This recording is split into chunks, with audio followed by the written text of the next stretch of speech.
itu menjerit luar biasa Kang Dede. Jadi terdengar Si asap itu menjerit sampai dalam. ya, menjerit jobret. Nah si asapnya itu berliku seperti apa namanya ya, seperti ular atau gimana ya, saya juga kurang paham makhluk apalah. Assalamualaikum warahmatullahi wabarakatuh. Selamat datang di channelnya Israel Creator.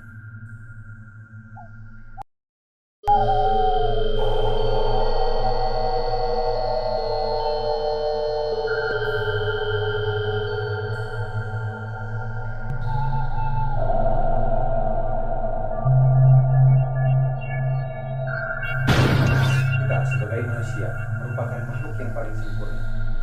Tidak bisa memungkiri adanya keberadaan makhluk astral di sekeliling kita. Bisa dapat saja menunjukkan eksistensinya atau keberadaan. Dan pada malam ini, saya sudah mendatangkan satu orang narasumber yang akan menceritakan atau yang pernah mengalami gangguan mistis pada dirinya. Langsung saja, di samping saya nggak ada. Selamat malam. Selamat malam Kang Dede, selamat malam, selamat subscribe semua. Oke, Kang Israel, Ya. punya pengalaman apa tentang gangguan mistis pada diri Kang Israel? Ya, sebetulnya kalau disebut gangguan kurang tepat, tapi pengalaman ya, Iya. ada pengalaman mistis banyak yang saya alami. Kebetulan waktu itu saya juga sebagai ojek, yang namanya ojek kan sering keluar malam, kapan aja ada tarikan, ya di situ kita jalan gitu kan. Iya. Salah satu yang waktu itu saya alami, saya masih ingat betul, uyut itu ayahnya kakek ya, ayahnya kakek uyut itu. Jadi uyut saya itu meninggal. Nah saya ditugaskan sama kakek itu untuk memberitahukan paman yang keberadaannya memang di luar daerah gitu, di luar kota atau luar dari desa saya ini kan.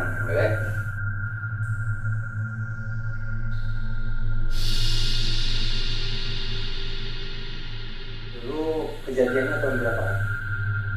Sudah lama kalau tahunnya. Waktu itu saya duduk di bangku kelas 1 SMA. Kelas 1 SMA. Iya, sekitar tahun 2000.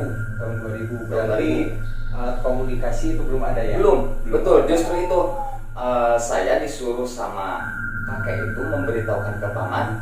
Tempatnya itu, paman itu di daerah Padaherang, masih Kabupaten Ciamis. Ya. Waktu itu masih Kabupaten Ciamis. Nah, Kalau sekarang sudah bisa ya? sudah terpisah sekarang Kabupaten Pangandaran. Belum ada HP, jadi lebih cepat, lebih efektif itu salah satunya ya menggunakan motor. Iya. Nah, waktu itu saya disuruh ke sana memberitahukan paman bahwa uyut meninggal. Selain itu, saya juga disuruh membawa pisang dari sana. Membawa pisang. Untuk apa kan? Untuk keperluan apanya? Jadi kalau di daerah kita seperti yang Kang Dede ketahui, kalau ada yang meninggal itu identiknya dengan adanya tahlilan. Dan di tahlilan itu ada bingkisan makanan buat para pencaroh gitu yang turut mendoakan itu, ada makanan gitu.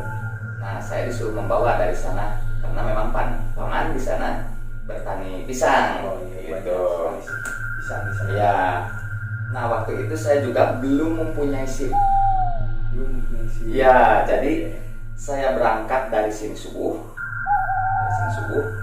sampai ke Padaherang itu jam 7:30 lah. Jadi berangkat subuh itu menghindari polisi. Nah, ya? polisi ya, itu tepat kan katanya. Karena memang waktu itu saya masih SMA, belum mempunyai SIM ya. Iya. Nah singkat cerita saya ceritakanlah ke paman bahwa uyut itu meninggal dan disuruh membawa pisang untuk keperluan di acara tahlilan itu. Nah rencana saya itu ingin pulang pada asar ya, karena memang barang bawaannya itu banyak. Pisang itu hampir 1 kintal membawanya. Jadi di depan saya membawa motor, di depan satu karung 50 kilo, belakang 50 kilo. Di atasnya ada kardus, di dalamnya itu cabai. Nah, meleset dari jadwal yang memang rencana pulang asar itu kenyataannya habis maghrib, karena memang packing dulu, persiapan dulu gitu. Nah, sampai maghrib, setelah maghrib makan baru siap-siap. Dipotong Kang, kalau dari Banjarsari atau dari rumah ke Banjarsari atau ke mana tadi kan? Pada Herang. Pada Herang itu jaraknya berapa jauh Kang? Oh, jarak Berapa jam? kurang paham, tapi kalau jam sekitar 3 jaman lah. Berarti sekitar 3 jam. Ya, Sangat jauh. lumayan jauh ya. Sekitar 3 jam. Berarti dari sana intinya tadinya Pak mau pada asar, ternyata Pada maghrib, Jadinya habis sholat habis dulu, sholat. maghrib, makan, baru berangkat. ya, Sudah mendekati setengah 7, eh, ya hampir isya. Nah, singkat cerita, setelah persiapan ya, jadi kita lanjut sahabat subscribe ya. Setelah persiapan untuk menghilangkan jenuh nih, karena kan saya berjalan sendiri nih, saya pasanglah Walkman, itu pasang Walkman, terus pakai cipus, pakai helm. Nah, Walkman di setel dengan nada sedang gitu ya, berangkat. Sudah di Cisaga nih, ceritanya sudah di Cisaga, hampir jam 8. berarti Cisaga itu pertengahan ya? Ya. Pertengahan jalan ya? Agak sedikit udah 3/4 sebetulnya, 3/4 perjalanan gitu, sebetulnya lebih jauh, cuma jalannya kan bagus dari Herang ke Cisaga. Nah, sedangkan dari Cisaga ke daerah kita kan tahu sendiri lah, walaupun dekat tapi waktu itu kan masih jelek ya, masih jelek. Nah, hampir jam 8 saya juga sempat was-was gitu kan, dari Cisaga ke arah Ranca kan melewati kebun karet, kebun coklat yang memang identiknya dengan hal-hal serem gitu, karena memang jarang rumah-rumah itu kan. Lalu bagaimana kan proses dari Cisaga sampai Ya, nah di sini baru kejadiannya sebetulnya udah daerah kita juga. Nah, dari Cisaga nembuslah jalan terus. Cuma waktu itu saya berhenti dulu membesarkan volume Walkman. Iya. Ya karena memang saya sendiri juga udah gimana gitu. Sambil menunggu mudah-mudahan kan ada pengendara lain yang lewat, maksudnya mau bareng gitu kan. Tapi ditunggu-tunggu nggak ada, ya saya besarkan volume Walkman lalu berjalan sendiri. Yang pertama itu yang saya takutkan di daerah Batu Lawang, Dede. Batu Lawang seperti yang Dede ketahui atau sebagian subscriber ada yang mengetahui, daerah Batu Lawang kan daerah perkebunan karet, cukup panjang dan berliku ya Kang Dede ya. Daerah perkebunan karet, kebun kakao yang memang nggak ada rumah, asli nggak ada lampu penerangan jalan, hanya terang dari kendaraan kita saja. Dan juga jalannya juga rusak ya kan? Ya, Pada saat itu rusak. Nah, saya besarkanlah volume Walkman sampai saking besarnya volume Walkman, pola ya gitu kan Dede. Klakson motor sendiri pun kedengarannya sedikit gitu. Walkman, jalan Batu Lawang sambil berdoa, ya salah sebisa mungkin walaupun mendengarkan musik, tapi ketika melewati tempat yang sungil atau yang serem, pastilah berdoa, musik doa gitu kan. Nah, lewat Batu Lawang alhamdulillah. Nah, terus ke daerah kita Kang Dede, yang saya takutkan itu di Ciranca. Kang Dede mungkin banyak mengetahui ya, daerah Ciranca banyak cerita-cerita mistis. Motor digas, kebetulan kan di sana enak, treknya enak Kang Dede. ya. Turun langsung naik gitu kan. Jalan itu waktu itu di Ciranca itu bagus, gaspol saya lewat alhamdulillah, dia sambil berdoa, klakson dan sebagainya dinyalakan ya gitu Ya. Terus yang serem lagi sahabat, menurut orang lain yang mengalami, ada keranda mayat yang berjalan sendiri terbang. Saya juga sempat takut, masalahnya gini, mau digas jalannya hancur hancur, waktu itu masih koral. Waktu itu masih koral Kang Dede. Ya di sanalah kita berdoa. Titik itu merupakan titik yang paling saya takutkan di sana sebetulnya. Iya. Nah, nggak sempat saya bayangkan di depan bahwa saya akan menemukan sesuatu di depan, maksud saya mengalami sesuatu di depan sana, bukan di lewat. Alhamdulillah. Nah, padahal di sana itu saya belum mendengar cerita-cerita miring, tapi ada yang aneh nih Kang Dede. Ketika saya enak membawa motor nih, ada asap. Ya, dari jauh sudah terlihat. Udah sekitar jarak 10 meter udah terlihat ada asap. Warna apa? Putih asapnya biasa, normal putih. Cuma saya enggak berpikiran ke arah hal mistis ya. Saya hanya mencurigai, itu mungkin kabut biasa kan. Kadang-kadang ada kabut yang berdiri gitu kan. Ada asap. Nah yang itu, si asap itu berdirinya di tengah jalan loh Kang Dede. Ya, di tengah jalan.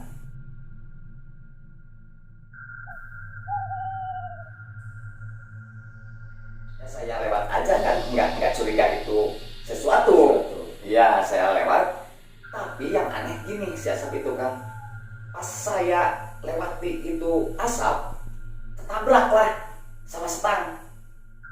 Ketabrak. Dan gitu. Sampai apa namanya ya? Oleng. Asli sampai oleng Kang. Dan seperti nabrak sesuatu. Ya, seperti nabrak sesuatu sampai oleng.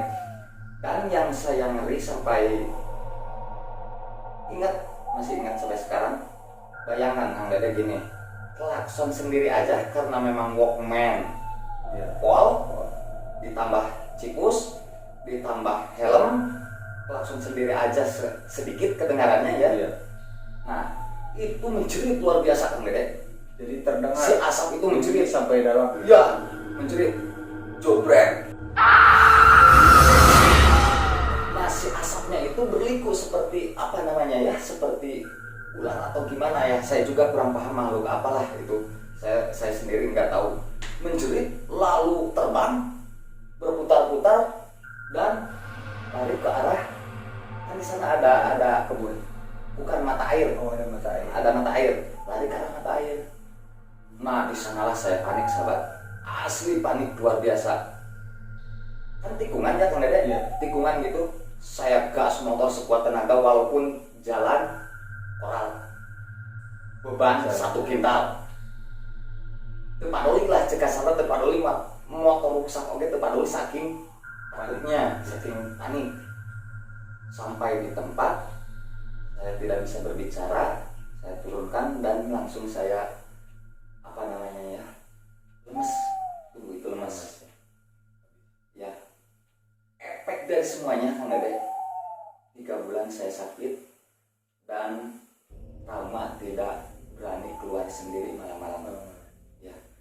Untuk kejadiannya Kang, itu sekitar jam berapa kejadian? Enggak begitu malam Kang Dede. Belum terlalu malam. Bayangkan kalau perjalanan 3 jam, Cisaga aja jam 8, kemungkinan jam 9-an ya. Jam 9 setengah 10 ya. Tapi memang nggak ada sama sekali sepanjang jalan dari Rancah ke daerah kita ya. Saya nggak menemukan pengendara lain. Saya berjalan sendiri dan di depan tidak ada. Padahal baru paling malam juga paling setengah 10. Paling tidak ada orang, tidak menemukan pengendara lain lah. Sampai 3 bulan saya trauma Kang Dede. Trauma, tidak berani keluar sendiri. Dan ya itulah pengalaman mungkin dari para sahabat subscribe. Ada yang tahu makhluk apa itu, sampai detik ini pun saya nggak tahu nih namanya ya. Iya, namanya makhluk apa ya? Ya, yang jelas cuma asap tapi menjerit dan mempunyai massa. Kalau massa itu apa ya? Ketika tertabrak itu seperti ada barangnya gitu loh, padahal asap. Nah, itu yang saya herankan gitu loh. Asap itu besar Kang atau tinggi? Sebesar pohon kelapa. Sebesar pohon kelapa asapnya, enggak terlalu besar ya. Tingginya kan? Tingginya sekitar 4 meter. Tinggi berarti ya. Sekali. Tapi ketika menjerit dia memanjang Kang Dede. Menjerit berliku memanjang dan sekitar 10 meter jadi memanjang berputar dan menghilang gitu, menghilang ke arah mata air itu. Kemungkinan menurut Kang Dede sendiri makhluk apa? Kalau mungkin Kang Dede tahu atau gimana gitu. Kalau saya sendiri nggak tahu dan saya nggak pernah menanyakan ya itu, nggak pernah menanyakan ke orang-orang yang tahu perihal dunia misteri gitu ya, dunia mistis.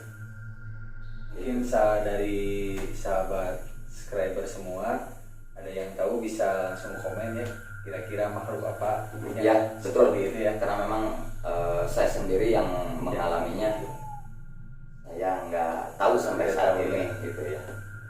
Tadi Kang Azroil itu kan salah satu cerita mistis yang dialami oleh Kang Azroil. Tadi di awal katanya pernah mengalami juga banyak lagi kisah misteri lain ya. Iya. Banyak Masih pengalaman ya. ada pengalaman. Karena memang waktu itu saya ngojek pula ya, yang namanya SMA kan kalau udah pulang jam ngojeknya dari asar ke malam gitu kan. Terus selain itu kan saya suka camping kan gitu. Suka camping. Nah di camping itulah banyak pengalaman-pengalaman mistis yang memang di luar nalar. Kalau di luar nalar itu di luar nalar lah. Itu luar biasa pengalaman mistis ketika camping itu. Ya. Tahan dulu kan, buat sahabat semua yang penasaran apa saja sih cerita mistis yang dialami oleh Kang Azroil, baik saat dia ngojek ya, ataupun saat camping. Sepertinya akan seru di cerita mistis berikutnya ya kan. Ya, lebih seru dari yang ini gitu ya. Ya. Lebih mendebarkan dan lebih ekstrim, sebetulnya ada yang lebih ekstrim gitu. Oke, terima kasih Kang Azroil sudah menyempatkan Ya, sama-sama Kang berbagi Dede. cerita. Senang pada rasanya malam ini. bisa bercerita bersama Kang Dede. Ya. Untuk teman-teman yang masih penasaran apa saja cerita mistis yang dialami oleh Kang Azroil, nantikan di video berikutnya. Terima kasih.